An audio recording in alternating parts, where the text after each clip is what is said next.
we're going to go ahead and talk about this article real quick. And so let me go ahead and switch that over. All right. So hopefully you guys can see my desktop here and see this article that I have in front of us here. So this is CNBC. They're the ones that posted this earlier. And this was interesting because now these are sources, okay? And they didn't say one source. They actually said sources. That doesn't necessarily mean that, I mean, they're not naming the names. So we kind of have to take that as it is. Anytime you see someone not quoting someone else, then you do have to, you have to think, okay, well, this could be true, but it might not be true. But I think this is, I believe this is true. And I'll tell you why. I'll tell you why at the end, why I think this is true. Now, GOP considers extending unemployment benefits at a reduced level of $100 a week through December. So that's what is said to be on the table right now when it comes to how the how the Republicans want to handle the enhanced unemployment. So right now, just so you guys know, give you guys a little bit of backstory here, $600 per week. If you're on unemployment, that's what you're receiving, and then enhanced unemployment. So you're getting that from the federal government, that's $600 per week. And then whatever your state is giving you, that's what you'll get. So you're getting that in addition. So like in California, I think you can max out at like $450 for the state, and then you get the $600 from the federal government, and that's per week. So now they want to drop it down to $100. That's what the talk is. Okay. There's a few things in here that really caught my eye, and I want to go over them. And like I said, I put a highlight here. Sources told it's CNBC. Okay, so that just means someone is either leaking information or someone doesn't want to be named in this whole thing. But that's what they're talking about right now. Republicans are considering passing separate legislation. Okay, now this is what really got me. Okay, and this is kind of what got me fired up. the $100 in it, $100 per week is just ridiculous. And maybe this is just a starting point. They want to be able to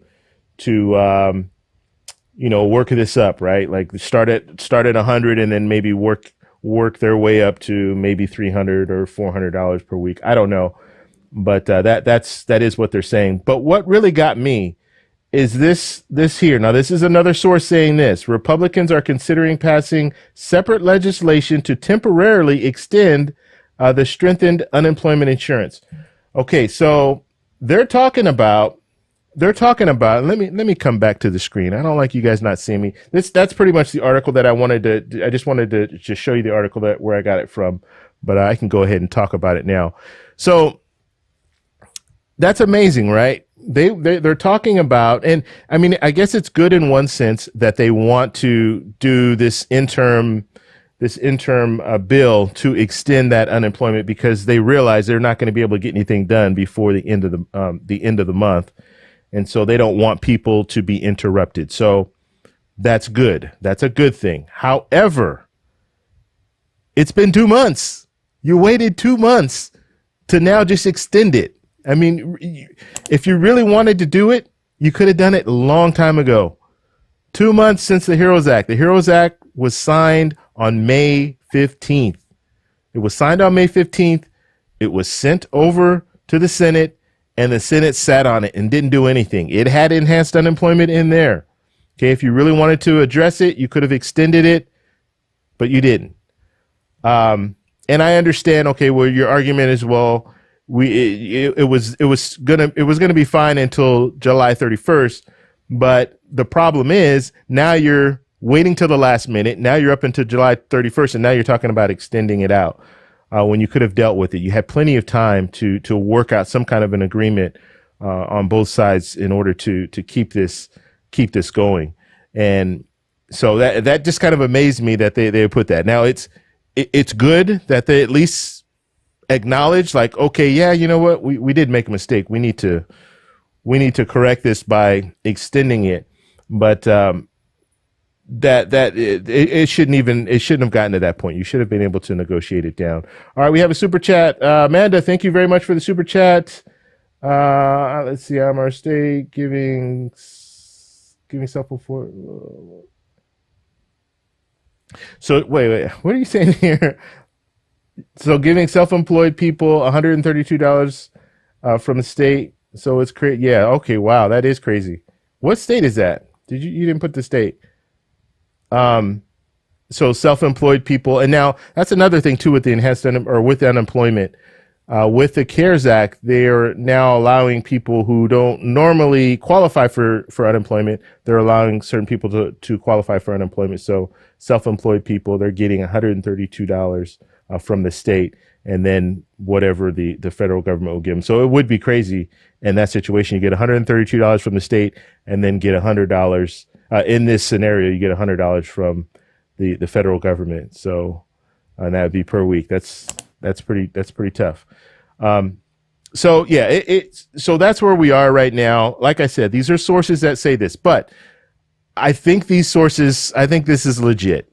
And you can see this from two different angles. You can see it from the Democrats. They go in, they find out some information, and they say, wow, we need to leak this. They're talking about giving people on unemployment $100 a week. We have to put this out there because it will really get people riled up. So that could be one angle where Democratic senators find out and they leak that information out. They don't want their name on it, obviously, so they just want to leak it out.